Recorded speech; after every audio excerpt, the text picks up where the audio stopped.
Hey guys, this is अमन भैया और आज हम बात करने वाले हैं जेईई मेन एग्जाम के बारे में कि किस प्रकार से हम आखिरी के इन बचे हुए कुछ महीनों के अंदर अपनी पढ़ाई स्ट्रैटेजाइज कर सकते हैं जिससे कि हम अपना बेस्ट परफॉर्मेंस लेकर आ रहे हों।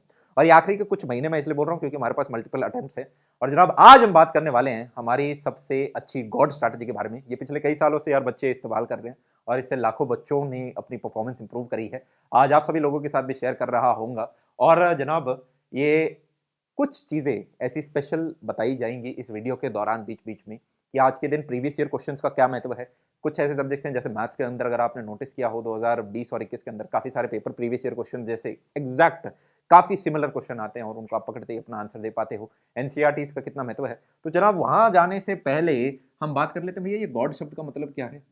भगवान नहीं, G for guidance, O for obedience and D for discipline. Guidance जो मैं आपको आज देने वाला हूँ 60 मिनट के अंदर। भैया इतना बड़ा वीडियो होगा नहीं, ये वीडियो होगा मात्र 15 मिनट का, पर मैं 15 के फिजिक्स केमिस्ट्री मैथ्स के और वीडियो में रिकमेंड करूंगा नीचे डिस्क्रिप्शन बॉक्स के अंदर, जिन्हें आप जाके जनाब देख सकते हो। पर वो देखने से पहले ये 15 मिनट जनाब देखने जरूरी है। ओबीडियंस मतलब जो भी बताया गया क्या आप उसको मान रहे हो, और डिसिप्लिन मतलब कि आज तो मान लिया जोश ज्यादा है, क्या उसको एक दिन बाद भी मान रहे हो, 5 दिन बाद भी मान रहे हो, एक हफ्ते बाद, एक महीने बाद, क्या हम उसको कंटिन्यूसली फॉलो कर रहे हैं। अब जनाब आगे बढ़ने से पहले मैं एक चीज, पहले हम अपना गोल देख लेते हैं जनाब होने क्या वाला है। इस साल हम मान सकते हैं 2022 के अंदर करीबन 10 लाख बच्चे मान लो जेईई मेंस के एग्जाम में बैठते हैं। पिछले साल ये नंबर थोड़ा सा कम था पर 10 लाख आप मान लो। और अगर आपको ऊपर की 99 परसेंटाइल से ऊपर स्कोर करना है, मतलब आपको टॉप के 1 परसेंटाइल बच्चों में अगर आना है, तो इसका मतलब है ऊपर के 10,000 बच्चों में आना का मतलब है आपको करीबन 175 मार्क्स स्कोर करने पड़ेंगे 300 में से। और जनाब यहां पे ये ध्यान रखो, ये 10,000 रैंक को हमने क्यों टारगेट किया है, इसलिए क्योंकि इसका मतलब यह है कि जितनी भी आपकी एनआईटीज हैं या ट्रिपल आईटीज हैं या डीटीयू हो गया या एनएसयूटी हो गया या और जो ऊपर के बेहतरीन कॉलेजेस हैं, इनके अंदर आपको कंप्यूटर साइंस ब्रांच मिल जाएगी। भैया ये कंप्यूटर साइंस ब्रांच से क्या होता है जनाब, इस ब्रांच के अंदर आपका एवरेज पैकेज 15 से 20 लाख मिल रहा होगा आपको इन कॉलेजेस के अंदर, और ये इंडिया का हाईएस्ट एग्रीगेट पैकेज है। अगर आप ऊपर की कुछ 4-5 आईआईटीज को छोड़ दो जिनके अंदर कंप्यूटर साइंस स्पेसिफिकली की हम बात करें, सिर्फ उनका पैकेज इसके एग्रीगेट को बीट करता है। बाकी जितने कॉलेजेस हैं, जितनी ब्रांचेस हैं, वो सब जनाब इससे डाउन रहती हैं। क्या ये चीज़ समझ रहे हैं। और हम इंजीनियरिंग मेजॉरिटी लोग किस लिए करते हैं, जिससे कि एक बेहतरीन पैकेज हमें मिल सके। कोई भी ब्रांच अच्छी नहीं होती यार, पर इंडस्ट्री मार्केट इस प्रकार से ऐसे कि कंप्यूटर साइंस का भी आज के दिन सबसे ज़्यादा डिमांड है, जिसकी वजह से हाईएस्ट पैकेजेस जा रहे हैं। अब जनाब 175 मार्क्स आपको चाहिए होंगे। अगर हम 2018 से पहले की बात करें तो इतने मार्क्स में भी हमें 10,000 रैंक मिलती थी, पर वो पेपर लगभग 360 नंबर का होता था। लेवल थोड़ा सा डाउन चला गया है पेपर का, इसकी वजह से कट ऑफ हमारी ऊपर चली गई है। अब एक और सेगमेंट यार, मैं आगे बढ़ने से पहले यहाँ पे समझाना चाहूंगा आपको। एक और सेगमेंट है कि अगर आप ऊपर की 50,000 रैंक में भी आते हो जनाब, आप कहोगे भैया ये तो बहुत डिफिकल्ट लग रहा है, मेरी तो बिल्कुल एकदम प्रिपरेशन खराब हो रखी है, मैंने तो बिल्कुल भी अपना ध्यान नहीं दिया पढ़ाई पे, मैं तो बहुत लेट स्टार्ट हुआ था। अगर आप 50,000 रैंक के अंदर आते हो तो जो आपकी एनआईटीज हैं, जो आपकी ट्रिपल आईटीज हैं, ठीक है, इनके अंदर आपको कंप्यूटर साइंस तो नहीं मिलेगी, पर जनाब आपको बाकी ब्रांचेस मिलने के चांसेस हो जाते हैं। काफी सारी एनआईटीज हैं देश के अंदर, काफी सारी ट्रिपल आईटीज हैं, टॉप एनआईटीज नहीं मिलेंगी, पर किन्हीं न किन्हीं के अंदर आपको जनाब 50,000 रैंक तक कोई ना कोई ब्रांच मिल जाती है। तो इसमें तो जनाब आपको बिल्कुल कोशिश करनी है कि मेरे को आना ही आना है। यहां पे भी 10,000 रैंक तक तब मिलेगा जब आपको इन पर्टिकुलर एनआईटीज में होम कोटा मिल रहा होगा। होम कोटा होता है जिस स्टेट के आप हो, उस पर्टिकुलर स्टेट की अगर एनआईटी है तो वहां पे जनाब आपको थोड़ा सा फायदा मिल रहा होता है, ठीक है, आपका एक कोटा होता है वहां पे। तो ये चीज हमें समझ में आ रही है भाई। 50,000 अगर रैंक लेके आनी है तो इसके लिए करीबन करीबन आपको 110 मार्क्स लाने होंगे 300 में से। ये अचीवेबल सा लग रहा है, ये अचीवेबल है, अरे इजीली, ये तो करना ही पड़ेगा, राइट। यहाँ पे आ गए मतलब माँ बाप के बहुत सारे पे आपने पैसे बचा ले, आपको एक बढ़िया क्राउड मिलेगा, एक बढ़िया ब्रांड नेम भी मिल जाएगा कॉलेज का जनाब। तो ये चीज हमें ध्यान रखनी है। अब नेक्स्ट चीज के ऊपर आते हैं कि आप अचीव किस प्रकार से करते हो। कुछ चीजें हैं यार, अगर हम अपने इस पेपर को स्टडी करने की कोशिश करें तो अब इसमें अगर हम इंडिविजुअली फिजिक्स, केमिस्ट्री और मैथमेटिक्स की बात करें तो केमिस्ट्री के अंदर 60 से 63 मार्क्स का आउट ऑफ 100 बच्चा अटेम्प्ट कर सकता है अगर जनाब उसने एनसीईआरटी अपनी 11th-12th की पढ़ रही है। अटेम्प्ट नहीं, स्कोर कर सकता है अगर उसने अपनी एनसीईआरटी ढंग से पढ़ रखी है। तो ये अपने आप में जनाब एक बहुत बड़ा चंक है। और यहाँ पे एक और इंपॉर्टेंट टिप कि अगर मैथ्स को हम देखें पिछले 2 से 3 साल में, तो बहुत सारे क्वेश्चन हैं जो प्रीवियस ईयर क्वेश्चन से मिलते मिलते आए हैं। तो जिस बच्चे ने अपने प्रीवियस ईयर क्वेश्चन किए उसको बहुत ज़्यादा बेनिफिट मिला है।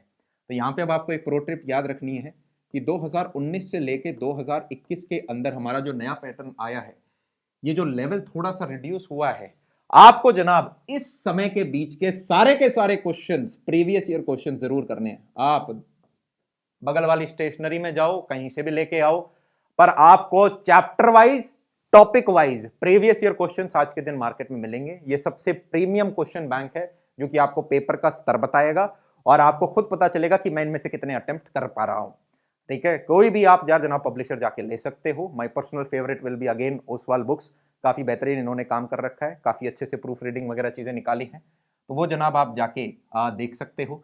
साथ में केमिस्ट्री के अंदर एनसीईआरटीज पे जनाब आपको बिल्कुल जरूर ध्यान देना है। और इंडिविजुअली जो मैंने इनके सब्जेक्ट्स के बनाए हैं, देखो एक समय था 2018 से पहले कि अगर 3 सब्जेक्ट में से आपने 2 सब्जेक्ट भी ढंग से कर लिए तो आप ऊपर की 10,000 रैंक पे ले आते थे, कि किसी के फिजिक्स और केमिस्ट्री स्ट्रांग है, मैथ्स को उसने थोड़ा सा छोड़ भी दिया तब भी वो अपना सिक्योर हो जाता था। आज के दिन वो पॉसिबल नहीं है।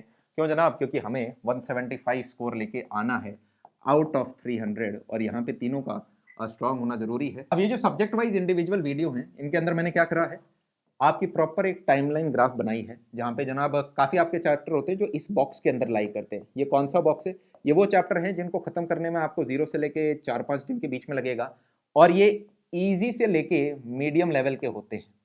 तो इस बॉक्स में जो चैप्टर है उनको हमें पहले प्रायोरिटी देनी है। फिर कुछ होते हैं जो कि आपके इस डब्बे में आएंगे, उनको खत्म करने में 4 से लेके आपके 10-11 दिन तक लग सकते हैं, और इनका लेवल भी मीडियम की जगह मीडियम और हार्ड के बीच में जनाब होता है। इन चैप्टर को हमें अंत में प्रायोरिटी देनी है। क्या हमें चीज समझ में आ रही है? तो इस प्रकार से डेडिकेटेड केमिस्ट्री, मैथ्स वगैरह और इन फिजिक्स का एक पुराना वीडियो है जनाब जो ऑलरेडी अपलोडेड है, उसको आप जाके देख सकते हो। अब यार वो टाइम आ गया जब आपको हर दिन 10 से 12 घंटे लगाने ही लगाने हैं। अब हम वो 6-7 घंटे या फिर आज नहीं कल पढ़ूंगा उस पर अगर आप हो तो जनाब भूल जाओ कि यार मैं इन कॉलेजेस के अंदर जा सकता हूँ, मैं इन ड्रीम कॉलेजेस के अंदर जा सकता हूँ। फिर आपको रिग्रेट होगा आज से 6 महीने 1 साल बाद कि यार काश मैंने पहले पढ़ लिया होता, और असली रिग्रेट होगा 4 से 5 साल बाद जब आपकी प्लेसमेंट हो रही होगी कि यार अगर उस टाइम ज्यादा मेहनत लगाता तो अभी ऑफ कैंपस प्लेसमेंट के लिए कम लगानी पड़ती, या बेहतर कॉलेज में बेहतर अपॉर्चुनिटीज मेरे को मिल सकती थी, मेरे को एक बढ़िया टैग मिल सकता था। ये गिल्ट अपने अंदर मत रहने देना। अब मैं कुछ टिप्स बताऊंगा जो कि आपको आप भी खुद करना चाह रहे हो बहुत समय से, पर शायद कुछ कारणोंवश नहीं कर पा रहे हो। उस मन को पकड़ो और उसका गला घोट दो, उसको मार दो। और अब से हमें ये 2 टिप्स को जनाब जरूर फॉलो करना है, और ये आपकी न्यूक्लियर टिप्स होने वाली हैं अपने एग्जाम के अंदर। पहला है जनाब, आपको टाइम टेबल बनाना है। टाइम टेबल बनाना है। 100 में से 1-2 बच्चे ही टाइम टेबल बनाते हैं। एक होता है टाइम टेबल बनाना, एक होता है फॉलो करना। मैं ये नहीं कह रहा कि आप फॉलो कितना कर रहे हो, मैं बस ये कह रहा हूं आप टाइम टेबल बनाओ, वरना आप वो व्यक्ति होगे जिसे पता ही नहीं है कि वो कमा कितना रहा है और खर्च कितना कर रहा है। टाइम टेबल में 2 प्रकार के टाइम टेबल होंगे। पहला होगा शॉर्ट टर्म टाइम टेबल, दूसरा होगा लॉन्ग टर्म टाइम टेबल। और ये शॉर्ट टर्म डेली बेसिस का होगा, इसमें 2 आपके भाग बटेंगे। एक आप अगले दिन का बनाओगे कि मेरा एम क्या है, मैं क्या क्या पढ़ूंगा, सुबह उठूंगा ये करूंगा ये करूंगा ये करूंगा ये करूंगा। एक होता है दिन के एंड में आप बनाते हो चेक करने के लिए कि मैंने असली में किया क्या, मैंने ये पढ़ लिया, मैंने ये पढ़ लिया, मैंने ये पढ़ लिया। और नीचे देख लो फिर कि फिजिक्स में कितने घंटे पढ़ूंगा, केमिस्ट्री कितने पढ़ूंगा, मैथ्स कितने घंटे पढ़ूंगा, और असलियत में फिजिक्स कितने घंटे पढ़ी, मैथ्स कितने घंटे पढ़ी, केमिस्ट्री कितने घंटे पढ़ी। क्या ये चीज़ हमें समझ में आई? ये बेसिकली आपकी एक डायरी हो सकती है जिसके एक पेज पे आपने एम लिखा, एक पेज पे आपने लिखा कि असलियत में मैं क्या कर रहा हूं। कोई भी ऐसा व्यक्ति नहीं है जो कि अपना यार पूरा फॉलो कर लेता है। अगर आप अपना टाइम टेबल 80% से ऊपर कर पा रहे हो तो मतलब आप बहुत बढ़िया पढ़ाई कर रहे हो। और जनाब 10 से 12 घंटे लगा देने हैं, अब समय जाने नहीं देना है। लॉन्ग टर्म टाइम टेबल आपका ये है कि जनाब मेरे पास लगभग 30 दिन बचे हुए हैं, या मेरा अपने सेकंड अटेम्प्ट को टारगेट कर रहा हूं, करीबन इतने दिन बचे हुए हैं, तो इतने में मैं अपना फिजिक्स कितना करूंगा, केमिस्ट्री किस प्रकार से कर रहा हूँ, मैथ्स किस प्रकार से कर रहा हूँ, अच्छा मेरे थर्ड अटेम्प्ट में अभी लगभग 60-70-80 दिन है, मैं उसको किस प्रकार से कर रहा हूँ। तो वो आपका एक लॉन्ग टर्म टाइम टेबल हो गया कि मैंने क्या क्या पढ़ रखा है और क्या क्या मैं जनाब और पढ़ने वाला हूं, और उसको शॉर्ट टर्म के साथ आप रोज टैली करते रहते हो। बहुत बढ़िया, सारा मिल गया। सेकंड जो चीज है आपको याद रखनी है वो है रिवीजन।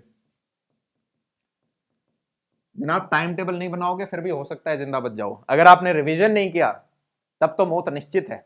रिवीजन वो, आपको क्या लगता है सारे बच्चे नहीं पढ़ते? आपने भी सारे चैप्टर लगभग लगभग कोई ना कोई कभी ना कभी किसी टाइम पर टच किया होगा। असली दिक्कत तब आती है कि जो आपने पढ़ा है क्या वो आपको कंठस्थ तरीके से याद है। और कंठस्थ की डेफिनेशन ये है कि जनाब अगर मैं आपको 10 क्वेश्चन देता हूं तो उन 10 में से उस पर्टिकुलर चैप्टर के क्या आप 8 किसी भी मौके पे सॉल्व कर दोगे, उस चैप्टर को कंठस्थ किया जाता है, कहा जाता है। तो ये रिवीजन बहुत महत्वपूर्ण है। तो जब भी आप अपना चैप्टर पढ़ते हो तो यार अब में से काफियों का ऑलरेडी काफी पोर्शन सिलेबस का खत्म हो गया होगा, काफी का रिवीजन स्टार्ट हो गया होगा, कुछ का अभी भी कुछ चैप्टर्स बचे होंगे। जनाब आपको ये ध्यान रखना है कि जब भी आपकी क्लास होती है उस क्लास के बाद जब आपका नेक्स्ट क्लास होगा उससे पहले आपको मिनिमम 2 रिवीजन मारने हैं। अब ये 2 रिवीजन किस प्रकार से हम मानेंगे, मेरे को पता है आप में से कुछ लोगों की बैक टू बैक हर दिन क्लासेस होती है, आप में से कुछ लोग ऐसे होंगे जिनकी 2 क्लास के बीच में हो सकता है सैटरडे संडे हो तो 5 दिन का गैप आता हो, तो 5 दिन वाले तो इजीली 2 बार रिवाइज कर लेंगे। जिनकी बैक टू बैक होती है जनाब, उन्हें ध्यान रखना है कि अगर दिन की आपकी 3 से 4 घंटे की क्लास हो रही है तो जनाब आपको 6 से 7 घंटे सेल्फ स्टडी पे लगाने हैं, और उन 6-7 घंटे के अंदर आपको 2 बार रिवाइज भी करना है उन क्लासेस को, अपने डीपीपी और क्वेश्चन प्रैक्टिस भी निकालने हैं, और थोड़ी सी नजर प्रीवियस ईयर क्वेश्चन पे भी मारनी है। समय है ही नहीं हमारे पास फालतू इधर उधर खर्च करने का। क्या चीज हमें समझ में आ रही है? राइट। ये जनाब अगर आपने अगले कुछ 1 महीने 2 महीने 3 महीने और आपका एडवांस तक का जो सफर है कुछ 4 महीने आप अगर आपने अच्छे से निकाल दिए तो ये आखिरी लैप है और आपको बहुत बहुत रिटर्न देके जाएगा। ये पता भी नहीं चलेगा, समय ऐसे निकलेगा जैसे थैनस ने स्नैप किया था। उतने टाइम में आपको अभी अरे यार मेरे तो मेन सारे खत्म हो गए, अरे मेरा तो एडवांस खत्म हो गया, अरे मैं तो कॉलेज के अंदर आ गया। और आप अपने कॉलेज के डे 1 पे गेट पे खड़े होगे और आपको लगेगा अरे यार ये समय कैसे चला गया। ऐसे करते करते कॉलेज का 4th ईयर भी आ जाएगा और फिर आप प्लेसमेंट में बैठे होगे। टाइम बहुत तेज भागेगा। ठीक है जनाब, तो ये चीज़ें हमने बेसिक समझ ली हैं।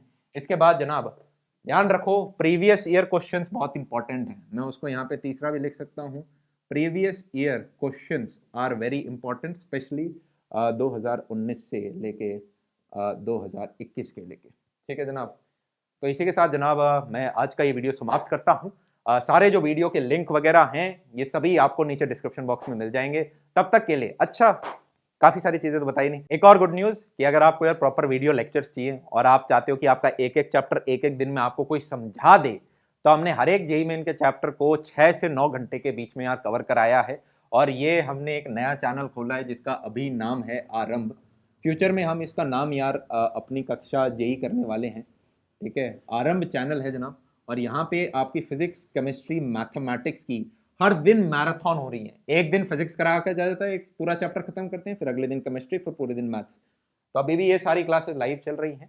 पूरी कंप्लीट 11th आपको कराई गई है। जो भी आपको चैप्टर पढ़ना है वो पर्टिकुलर चैप्टर पकड़ो और उसको 6 से 8 घंटे के अंदर निपटा दो। तो जिस बच्चे के पास एकदम ही कम समय है वो इन लेक्चर्स को देख सकता है यूट्यूब के ऊपर, और साथ में अपने लेक्चर देखते देखते नोट्स बना लिए, अब इनको रिवाइज कर लिया 1-2 बार, और साथ में प्रीवियस ईयर क्वेश्चंस कर लिए ये जो 2019 से 21 के हैं। तो अब आपका यार वो चैप्टर काफी हद तक रेडी हो गया, और अब आप वो व्यक्ति बन सकते हो जो 10 में से कह सकता है हाँ मैं इस चैप्टर के 8 सवाल तो पक्का करके आ जाऊंगा।